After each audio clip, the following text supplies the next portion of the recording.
আমি মধ্যবিত্ত ঘরের ছেলে ভাই। আমাকে পকেট ভর্তি টাকা নয়, মাথা ভর্তি টেনশন নিয়ে চলতে হয়। শখ পূরণ করার বয়সে সংসারের হালটা ধরতে হয়। কিছু জিনিস দেখেও না দেখার ভান করে এড়িয়ে যেতে হয়। নিজের শখের জিনিসগুলোকে শুধু দূর থেকেই দেখে যাই, কারণ কাছে এসে ছুঁয়ে দেখার মতো সাধ্য আমার নাই। বাস্তবে না হোক কল্পনাতে জড়িয়ে ধরি, আর এই আশা নিয়ে বেঁচে থাকি। আজ না হোক একদিন সব হবে ইনশাল্লাহ, কিন্তু আমার ইনশাল্লাহ কবে আলহামদুলিল্লাহতে পরিণত হবে সেটা জানা নেই।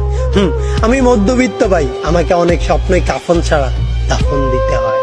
আমি মধ্যবিত্ত ভাই, আমাকে কখনোই দায়িত্ব শেখাতে হয় না।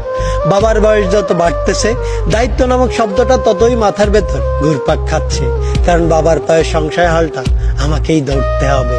আর এই দায়িত্বের চক্করে আমার শখ আর ইচ্ছেগুলো হয়তো অপূর্ণই থেকে যাবে। আমার স্বাদ আছে, সাধ্য নেই। আমার শখ আছে, কিন্তু সেটা পূরণ করার ক্ষমতা নেই, কারণ আমি মধ্যবিত্ত তাই।